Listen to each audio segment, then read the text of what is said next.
ثنا کو hospital admit کرا گیا تھا۔ عادل، اشفاق اور سلطان صاحب روم سے باہر ڈاکیے کا کب سے ویٹ کر رہے تھے۔ مراد بھی رج کو ڈراپ کر کے وہاں آ گیا۔ وہ آ کر عادل کے پاس کھڑا ہو گیا۔ اپنے قریب کسی کی موجودگی کا احساس ہوتے ہی اس نے سر اٹھا کر دیکھا۔ مراد کو دیکھ کر وہ چڑ ہی گیا تھا۔ وہ اٹھ کر اس کے سامنے کھڑا ہوا۔ تم یہاں کیا کر رہے ہو؟ عادل نے اس کا گریبان پکڑ کر کہا۔ بھائی چھوڑیں، یہ گھر نہیں ہے، ہاسپٹل ہے، سب دیکھ رہے ہیں۔ مراد نے ادھر ادھر دیکھتے اپنے پر پڑنے والی نظروں کی وجہ سے بولا۔ تو یہاں کیا کر رہا ہے؟ کس کے پوچھ کر آیا ہے؟ جلد دفع ہو جا یہاں سے، تیرا ثنا کے ساتھ اب کوئی تعلق نہیں ہے، اس کی فکر کرنے کے لیے ہم یہاں موجود ہیں۔ پلیز بھائی ایک دفعہ میری بات سن لیں، میں نے کچھ غلط نہیں کیا، میں ثنا جیسی لڑکی کو کبھی دھوکہ نہیں دے سکتا۔ بھائی میں بہت بری طرح پھنس چکا ہوں، ہم سب کی عزت داؤ پر لگ چکی ہے۔ عادل ایک پل کو ٹھہرا۔ سلطان صاحب اور اشفاق صاحب بھی اس کے پاس آ کر کھڑے ہو گئے۔ کیا مطلب پھنس چکے ہو؟ سلطان صاحب نے حیرت سے اسے دیکھتے ہوئے پوچھا۔ بابا، جب میں دبئی سے واپس آیا تب ارج نے آ کر مجھے اس سے معافی مانگی تھی، اور کچھ دن بعد اس نے مجھے بزنس میں پارٹنرشپ کا کہا تھا۔ میں نے کہا ٹھیک ہے، مجھے لگا شاید وہ سدھر گئی ہوگی، پر میں غلط تھا۔ پارٹنرشپ کے بعد ایک دن وہ میرے کیبن میں آئی، چائے لے کر۔ شام کا وقت تھا، سب اپنے گھر پر جا چکے تھے۔ میں نہیں جانتا تھا اس چائے پینے کے بعد مجھے کیا ہوا، پر میری جب آنکھ کھلی تو میرا سر بہت بھاری ہو رہا تھا۔ ارج بھی وہاں موجود نہیں تھی، میرے کپڑے بھی سب کھلے ہوئے تھے۔ جب میں نے واٹس ایپ آن کیا تو ارج کے نمبر سے ایک ویڈیو ریسیو ہوئی جس میں میں اور ارج غلط کر رہے تھے۔ جو بھی کر رہی تھی وہ ارج کر رہی تھی۔ میں بے ہوش تھا اس میں بابا۔ تب بھی میرے مینیجر کی کال آئی، جو ہمارے پروجیکٹس تھے انہیں ارج نے کسی اور کمپنی کو سیل کر دیے تھے، جس سے مجھے کروڑوں کا نقصان ہوا۔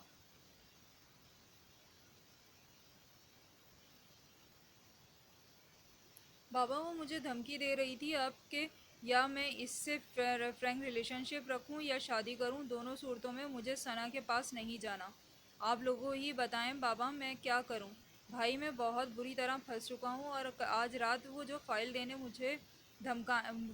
نہیں مجھے دھمکانے آئی تھی۔ عادل سن کر سر پکڑ کر چیئر پر واپس بیٹھ گیا۔ اشفاق صاحب نے مراد کے کندھے پر ہاتھ رکھا۔ مراد بیٹا تم پریشان نہ ہو، اللہ سب ٹھیک کر دے گا، صبر رکھو، عنقریب وہ اپنے کیے کی سزا بھگتے گی۔ سلطان صاحب بھی افسوس کی نظروں سے دیکھتے عادل کے ساتھ بیٹھ گئے۔ کچھ دیر بعد ڈاکٹر روم سے باہر آیا۔ سب سے پہلے مراد نے ہی ان سے پوچھا، ڈاکٹر ثنا دیکھیں آپ پریشان نہ ہوں، ان کا نروس بریک ڈاؤن ہوا ہے، ہم کوشش کر رہے ہیں کہ وہ جلد ہوش میں آ جائے۔ ڈاکٹر نے انہیں تسلی دیتے ہوئے کہا۔ ڈاکٹر کیا میں مل سکتا ہوں؟ مراد کی اس ڈیمانڈ پر عادل نے ایک نظر اسے دیکھا۔ نہیں مل تو نہیں سکتے، پر ہاں آپ اندر بیٹھ جائیں۔ بابا بھائی آپ لوگ چاہیں تو گھر چلے جائیں، میں اور چاچو یہاں رکتے ہیں۔ مراد نے ان سے جانے کے لیے بولا، جس پر عادل افسار میں سر ہلاتا سلطان صاحب کو لے کر گھر کی طرف چل گیا۔ مراد ثنا کے روم میں گیا جہاں وہ ڈرپس اور سوئیوں میں جکڑی جان پڑی تھی۔ مراد آ کر اس کے پاس رکھی چیئر پر بیٹھ گیا، اس کا ہاتھ اپنے ہاتھ میں لیا، اس کی پیشانی کو چوما، اس کے ہاتھ پر اپنے لب رکھے۔ ثنا مجھے معاف کر دو، میں تمہیں نہیں بتا پایا، میں مجبور تھا ثنا، میں تمہارے بالکل قابل نہیں ہوں، بہت برا انسان ہوں، میں سوچ بھی نہیں سکتا تھا ارج ایسی چال کھیلے گی میرے خلاف۔ پلیز ثنا مجھے معاف کر دو، میں تم سے سچ میں بہت پیار کرتا ہوں، بہت زیادہ، تمہاری سوچ سے بھی زیادہ۔ ثنا پلیز میرے ساتھ بات کرو۔ آج وہ پہلی بار اپنی محبت کا اقرار کر رہا تھا۔ ان کا رشتہ بڑھ تو چکا تھا، پر اس طرح میاں بیوی کی حیثیت سے آج اس نے پیار کا اظہار کیا تھا۔ مراد نے اس کے ہاتھ کو بیڈ پر رکھا اور اپنا سر اس پر رکھ کر آنکھیں بند کر لیں۔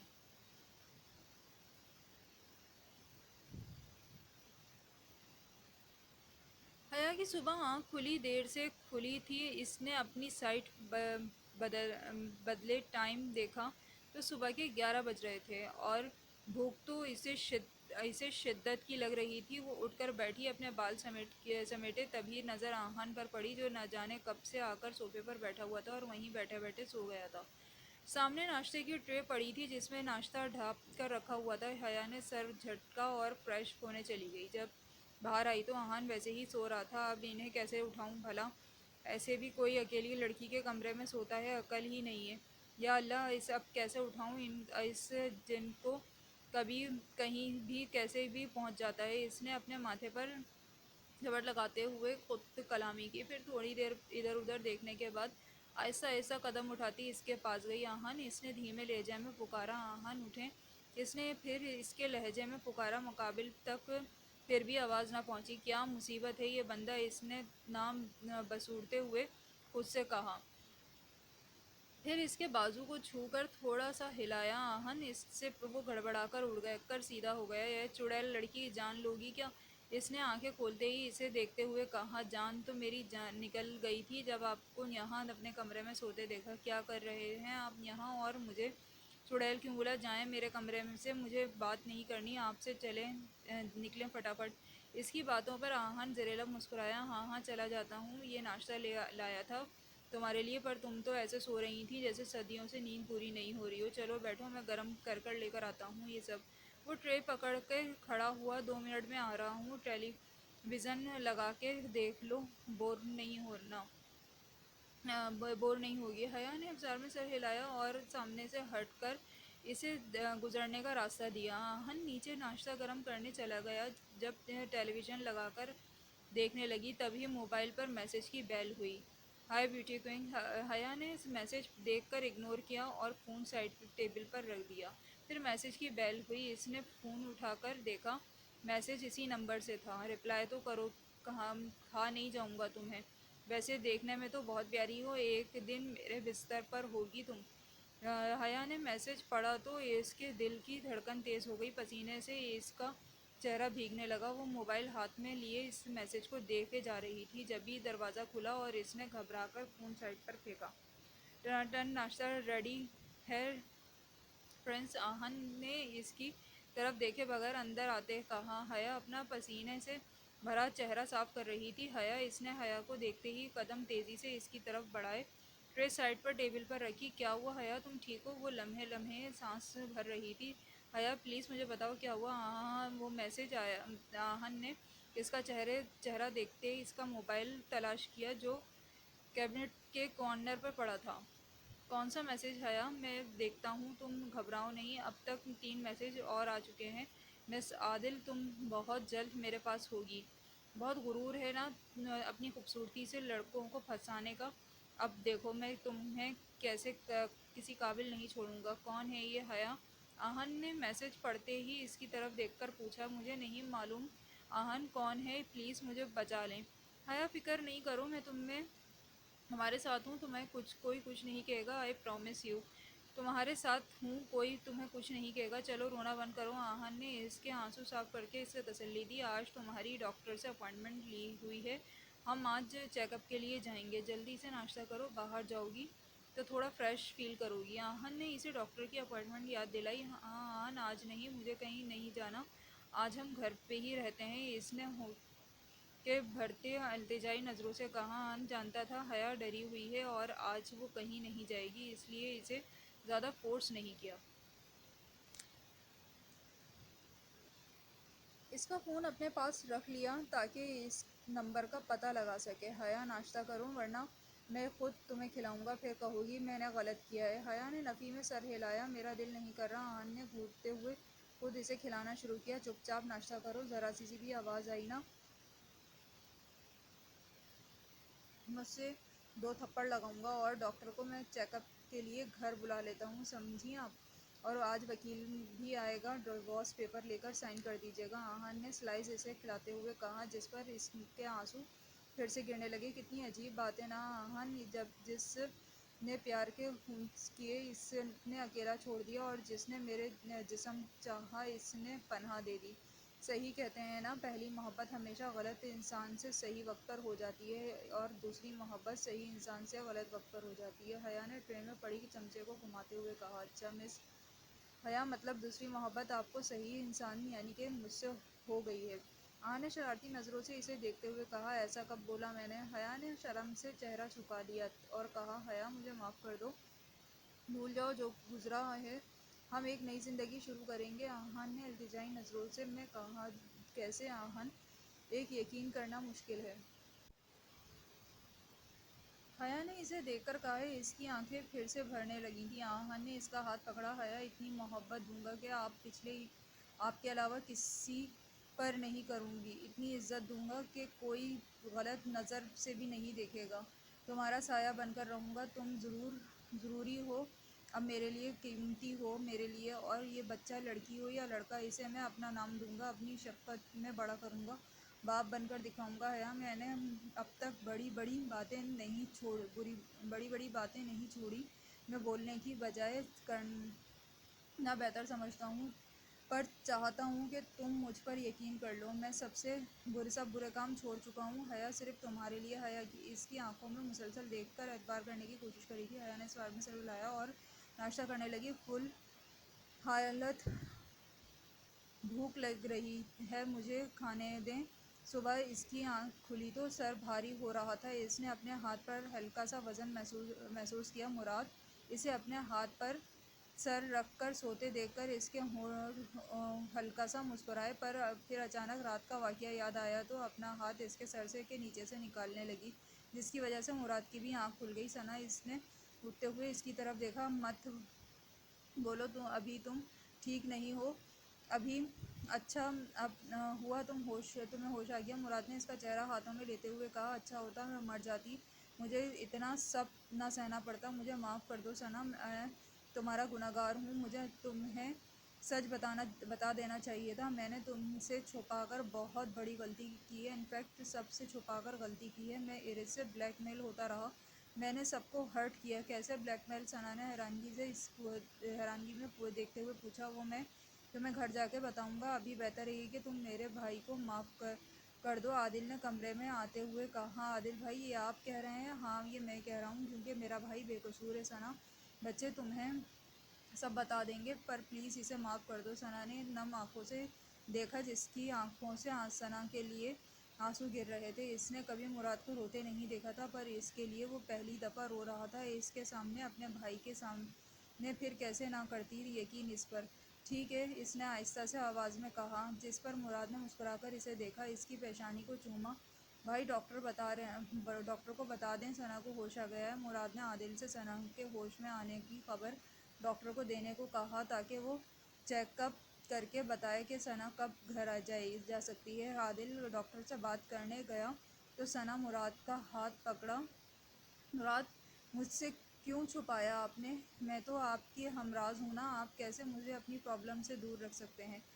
نہیں ثنا، پرامس کرتا ہوں اب ایسا کچھ نہیں ہوگا، میں سب ٹھیک کروں گا، وعدہ کرتا ہوں۔ ثنا نے مسکرا کر اس کی طرف دیکھا۔ حیا لاؤنج میں صوفے پر بیٹھی کتاب پڑھ رہی تھی۔ آہن وکیل کو لے کر گھر میں داخل ہوا اور اسے باہر کھڑا کیا۔ 2 منٹ ویٹ کریں وکیل صاحب، میں حیا کو انفارم کر دوں۔ وہ اندر آیا تو حیا اپنے آپ کو چادر میں لپیٹ رہی تھی۔ بلائیں وکیل صاحب کو۔ آہن اس کے پہلے سے خود کو کور کرنے پر زیر لب مسکرایا۔ حیا، آپ کی ڈیلیوری میں ابھی 1 مہینہ ہے، پیپرز آپ سائن کر دیں، قانون کے مطابق تینوں پیپرز دونوں طرف سے سائن ہونے ہیں، طلاق ہو جائے گی، پر اسلام کے مطابق 1 مہینے بعد ہوگی۔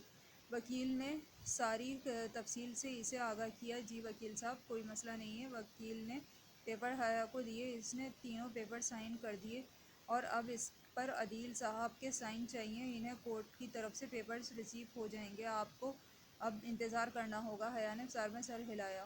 ٹھیک ہے آہن صاحب، میں چلتا ہوں، پھر ملاقات ہوگی۔ اس نے آہن سے جانے کی اجازت مانگی۔ رکیں وکیل صاحب، چائے وغیرہ تو پیتے جائیں۔ نہیں بہت شکریہ، مجھے ابھی ارجنٹ ضروری کام کے لیے جانا ہے، انشاءاللہ اگلی دفعہ ضرور پیوں گا۔ آہن نے سر ہلایا۔ چلیں، میں آپ کو باہر تک چھوڑ دیتا ہوں۔ وکیل صاحب، کیا آپ اب حیا نکاح کر سکتی ہیں؟ آہن نے ساتھ چلتے ہوئے پوچھا۔ جی کر سکتی ہیں، مگر بہتر ہے آپ 1 مہینہ انتظار کر لیں۔ آہن نے لمبی سانس بھری۔ ٹھیک ہے۔ ثنا کو گھر لائے 10 دن ہو گئے تھے۔ مراد اس کا پہلے سے بہت زیادہ خیال رکھ رہا تھا۔ وہ مراد سے ابھی بھی کچھ ناراضگی دکھا رہی تھی۔ بظاہر اتنا سب ہونے کے بعد اتنا سا حق تو اس کا بنتا تھا۔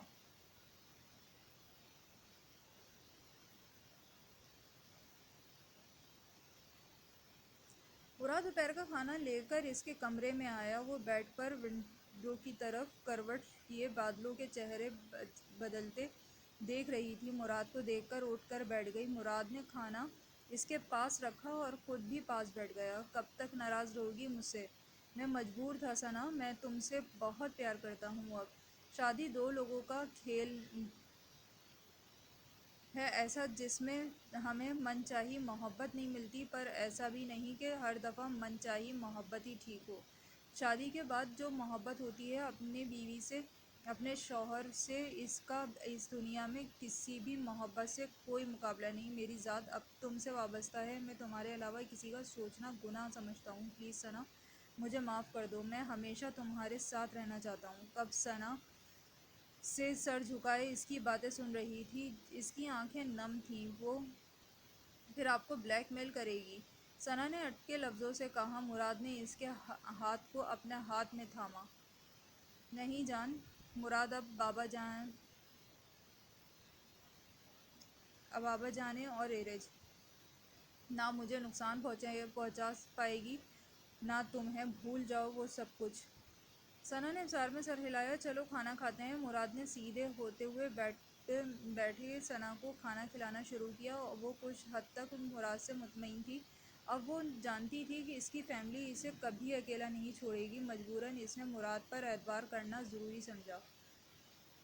حیا، ڈیورس پیپرز کل عادل کو پہنچ جائیں گے۔ اس کے دستخط کرنے کے بعد تم دونوں کیا ڈیورس ہو جائے گی؟ حیا، جو شیشے کے آگے کھڑی تھی، آہن کے اندر آتے دوپٹے خود پر اوڑھتے اس کی باتوں کی طرف متوجہ ہوئی۔ حیا نے سن کر چہرہ نیچے کیا اور پھر اپنے بال بنانے میں مصروف ہو گئی۔ آہن کہہ کر صوفے پر بیٹھ گیا۔ آج جا کر کچھ شاپنگ کر آنا، اپنی بھی اور میری بھی۔ مجھے آج ایک ضروری میٹنگ پر جانا ہے، اس لیے میں نہیں آ سکوں گا۔ کیسی شاپنگ؟ مڑ کر سوالیہ نظروں سے اسے دیکھا۔ ارے بھائی، ہمارے نکاح کی شاپنگ۔ اور کون سی؟ حیا نے لمبی آہ بھری اور جا کر صوفے پر بیٹھ گئی۔ مجھے نہیں جانا باہر، خود کرو جو کرنا ہے، حیا نے منہ بسوڑتے ہوئے کہا۔ جانا تو تمہیں پڑے گا، میرے پاس وقت نہیں، اور ورنہ میں چلا جاتا۔ 2 گارڈز جائیں گے تمہارے ساتھ، اور ساتھ کسی ملازمہ کو لازمی لے جانا۔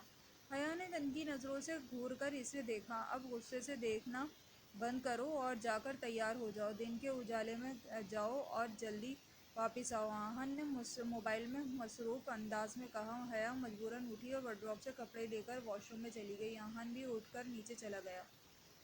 رونی کو جب سے ہانیہ نے حیا کے پیچھے لگایا تھا، تب سے ہی اس کے گھر کے قریب کسی فلیٹ میں رہ رہا تھا، حیا پر ہر طرح کی نظر رکھ سکے۔ حیا اپنی ملازمہ اور گارڈز کے ساتھ گھر سے نکلی۔ رونی نے ونڈو سے اسے دیکھا تو اپنے کچھ ساتھیوں کو کال ملائی اور خود حیا کا پیچھا کرنے لگا۔ رونی کی گاڑی حیا سے 10 قدم پیچھے تھی۔ حیا کا آج گھر سے نکلنے کا بالکل من نہیں تھا۔ صبح سے اس کا دل بہت گھبرا رہا تھا۔ ان کی گاڑی شاپنگ مال کے باہر رکی۔ رونی بھی چند قدم پیچھے اپنی گاڑی کھڑی کر کے ان کے پیچھے آہستہ آہستہ چلنے لگا۔ حیا کو ایسا محسوس ہوا جیسے کوئی اس پر نظر جمائے ہوئے۔ حیا کا دل پہلے ہی تک گھبرایا ہوا تھا۔ اس نے گھبرا تو رہی تھی، 7ویں مہینے میں اس کی گھر سے باہر نکلنے کو بھی خود کو بچے کے لیے نقصان دہ لگ رہا تھا۔ حیا نے لمبی سانس بھری اور اپنے مقصد کے لیے آگے بڑھی۔ کلاتھ شاپ میں کھڑی اپنے نکاح کا ڈریس دیکھ رہی تھی۔ رونی بھی وہاں موجود تھا۔ حیا ہر چیز پر بے خبری سے اس نے خود کو اللہ کے سپرد کر دیا تھا۔ حیا نکاح کا ڈریس چینج لیڈیز روم ہے، جینٹس نہیں، باہر جائیں۔ کتنے لاپرواہ ہیں یہاں کے مینیجرز، حیا کہہ کر چینجنگ روم سے باہر نکلنے لگی، جب پیچھے سے اس نے کلون سے بھرا رومال حیا کے منہ پر رکھ کر اس کو بے ہوش کیا۔ رونی نے ہلکا سا دروازہ کھول کر باہر کا جائزہ لیا۔ گارڈز ویسے بھی کھڑے ہوئے تھے۔